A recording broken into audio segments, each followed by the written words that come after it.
On this vote, the ayes are 218, the nays are 211, with one answering present. The resolution is adopted. I've sat there and heard the representative actually spew anti-American rhetoric as well. I've been in that committee room where the representative equates Israel and the United States to Hamas and the The House chamber fell silent as the final vote was announced, 218 in favor, 211 opposed. Supporters of the resolution described it as a moment of accountability, arguing that members of Congress should be held to high standards for their public statements and conduct. The resolution cited comments and social media activity following the death of conservative activist Charlie Kirk, with sponsors arguing that the actions reflected poorly on the institution.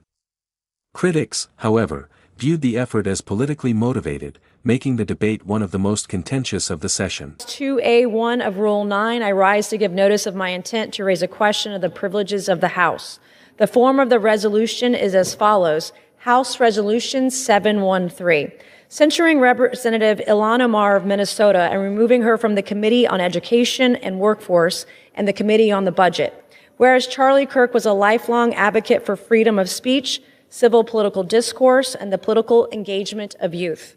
Whereas Charlie Kirk was a man of deep faith, a husband, and a father to 2 young children. Whereas on September 10, 2025, Charlie Kirk was assassinated on the campus of Utah Valley University while exercising his First Amendment right to freedom of speech. Whereas on September 11, 2025, one day after the assassination of Charlie Kirk, Representative Ilhan Omar gave an interview on Zateo's town hall with Mehdi Hassan in which she smeared Charlie Kirk and implied he was to blame for his own murder. Whereas on September 12, 2025, 2 days after the assassination of Charlie Kirk, Representative Ilhan Omar reposted a video on X, formerly known as Twitter, which disparaged the character of Charlie Kirk and those mourning his death. Whereas the video Representative Ilhan Omar reposted on X states Charlie Kirk is dead, and before the body got cold, the far right propped his corpse up as a cudgel for their holy war. Whereas the video Representative Ilhan Omar reposted on X further states, don't be fooled. These people don't give a single shit about Charlie Kirk. They are just using his death to further their Christo-fascist agenda. Whereas the video Representative Ilhan Omar reposted on X further states Charlie Kirk was a reprehensible human being. He enacted his political agenda by preying on weak-minded people. He took complex socioeconomic issues and simplified them by pointing fingers at outgroups, demonizing those groups, and sicking his massive following on them.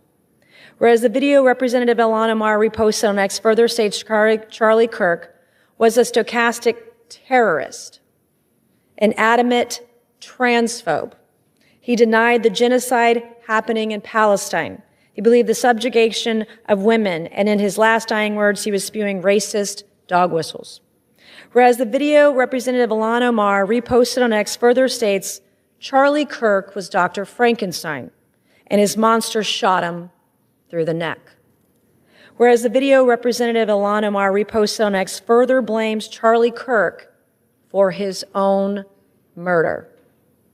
Whereas Clause 1 of Rule 13 of the Rules of the House of Representatives provides a member, delegate, resident commissioner, officer, or employee of the House shall behave at all times in a manner that shall reflect credibility on the House.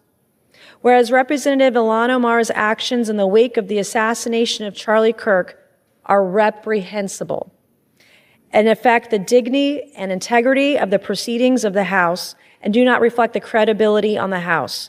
Now, therefore, be it resolved that Representative Ilhan Omar of Minnesota be censured. Representative Ilhan Omar forthwith present herself in the well of the House of Representatives for the pronouncement of censure. Representative Ilhan Omar be censured with the public reading of this resolution by the Speaker, and Representative Ilhan Omar be and is hereby removed from the Committee on Education and Workforce and removed from the Committee on the Budget of the House. Thank you, Mr. Speaker. We've heard from my colleagues the reasons why the Representative Omar should be removed from this committee, but I feel like all the reasons have not just yet been stated, which is why I rise to add for the record. We've heard about the comments that were made regarding anti-Semitism and anti-Israeli views, but I rise to add to the record that as a member of the Foreign Affairs Committee, I've sat there and heard the representative actually spew anti-American rhetoric as well. I've been in that committee room where the representative equates Israel and the United States to Hamas and the Taliban. Absolutely unacceptable for a member of that committee. I've also heard the representative equate that it is the United States' fault that there is turmoil in Venezuela, that is not because of the oppressive socialist and communism that has spread throughout Central and South America in Venezuela at the hands of the Maduro and Hugo Chavez regimes. That is unacceptable. And as a New York representative, to hear the representative belittle, to try to diminish the worst terrorist attack on United States soil on September 11, 2001, as some people did something, that is unacceptable as well. And I hold the same standard for this side of the aisle that I do the other, because when another colleague on my side said something about 9/11, I also voted to have her removed from the Education Committee because I thought that was inappropriate. So I'm being consistent here, and I hope my colleagues will do the same to show that this is about consistency and accountability, because we should not have an individual with those views on the committee that is tasked with representing our country and our Lawmakers continued debating the resolution, with supporters pointing to previous statements by Representative Ilhan Omar as evidence that stronger action was warranted. They argued that members of Congress should be held to the same standard regardless of political party and described the vote as a matter of consistency and accountability.